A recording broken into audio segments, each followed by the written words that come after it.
এক ছিল ছোট্ট একটা গ্রাম, নাম তার সুখপুর। সেই গ্রামে থাকত গোপাল নামের এক কাঠুরিয়া। গোপাল ছিল একেবারে হাসিখুশি মানুষ। তার কাজ ছিল জঙ্গলে গিয়ে গাছ কেটে কাঠ সংগ্রহ করা। কিন্তু গোপাল ছিল একটু অদ্ভুত। কাজের চেয়ে সে বেশি পছন্দ করত গল্প করা আর গান গাওয়া। এক সকালে গোপাল নিজের কাঁধে কুড়াল তুলে বের হলো জঙ্গলের পথে। হাঁটতে হাঁটতে গুনগুন করতে লাগল, ওহে জঙ্গলের গাছপালা, আমি এসেছি। আজকে কাকে কেটে দিব, কাকে ছেড়ে দিব? জঙ্গলের গাছগুলো যেন ফিসফিস করে বলল। হায় হায়, আবার গোপাল এসেছে। আজ আবার কাকে কাটবে কে জানে। গোপাল হাঁটতে হাঁটতে একটা বড় শাল গাছের নিচে বসল। গরমে ঘেমে একেবারে চুপচুপে। হঠাৎ আকাশে কালো মেঘ জমল। বজ্রপাতের শব্দ হল। আহারে, বৃষ্টি নামলে তো ঝামেলা। কেমন করে কাঠ কেটে যাব?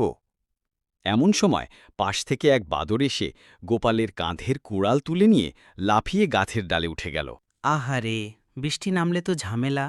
কেমন করে কাঠ কেটে যাব? এই যে বাদর ভাই, আমার কুড়ালটা ফেরত দাও। ওটা কিন্তু আমার রোজগারের জিনিস।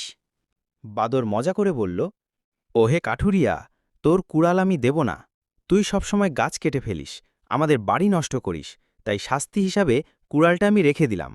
গোপাল হেঁটে হেঁটে গাছের নিচে দাঁড়িয়ে অনুনয় বিনয় করতে লাগল।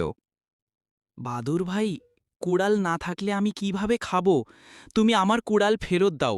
আমি প্রতিশ্রুতি দিচ্ছি আজ কোনো গাছ কাটব না।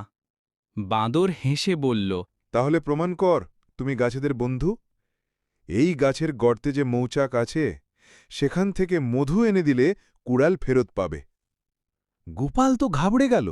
মৌমাছি মানেই দংশন। তবু কুড়াল ফেরত পেতে হলে কিছু একটা করতে হবে।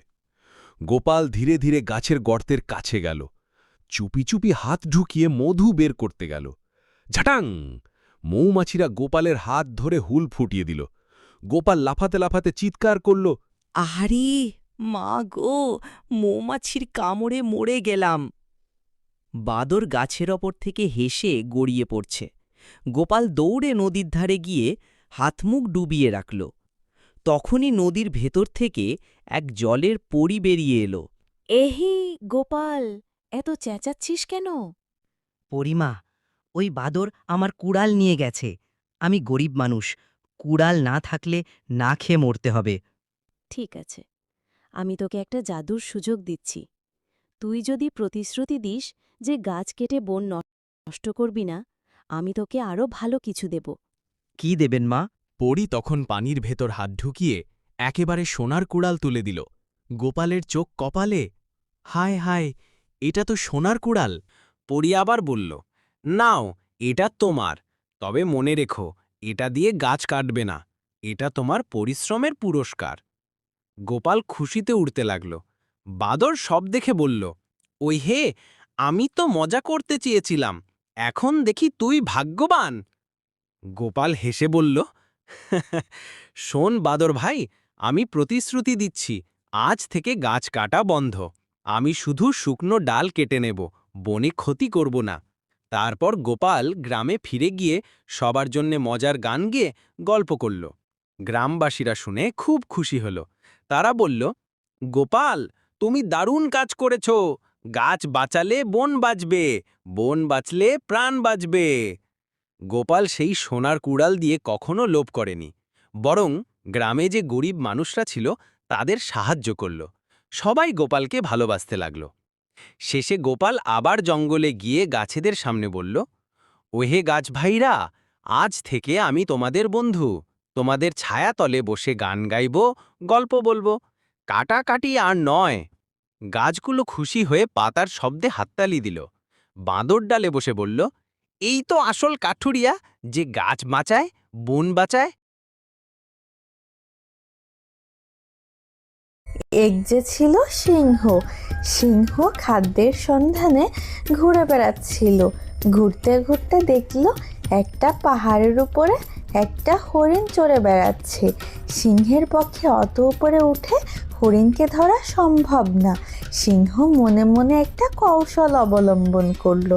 সিংহটা নিচ থেকে মিষ্টি স্বরে বলল, ও ভাই হরিণ, তুমি অত উঁচুতে উঠেছ কেন? ওখান থেকে যদি পড়ো হাত পা তো ভাঙবে, সাথে মারাও পড়তে পারো। তাছাড়া ওখানকার ঘাস তো ভালো না।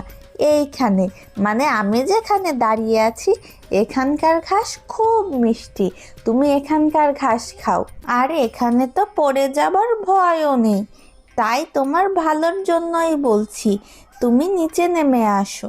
মাফ করো দাদা, আমি নিচে যেতে পারবো না। আমার আর বুঝতে বাকি নেই আমার আহারের জন্য নাই, তোমার নিজের আহারের জন্য তুমি আমায় নিচে নেমে আসতে বলছো। আমি অত বোকা কাজ করছি না, তুমি চলে যাও। বন্ধুরা, কার্টুনটি ভালো লেগে থাকলে চ্যানেলটিতে সাবস্ক্রাইব করতে ভুলো না কিন্তু। সাথে লাইক, কমেন্ট, শেয়ারও করে দিও। তোমাদের সাথে দেখা হবে পরবর্তী ভিডিওতে। ততক্ষণ তোমরা ভালো থাকো, সুস্থ থাকো।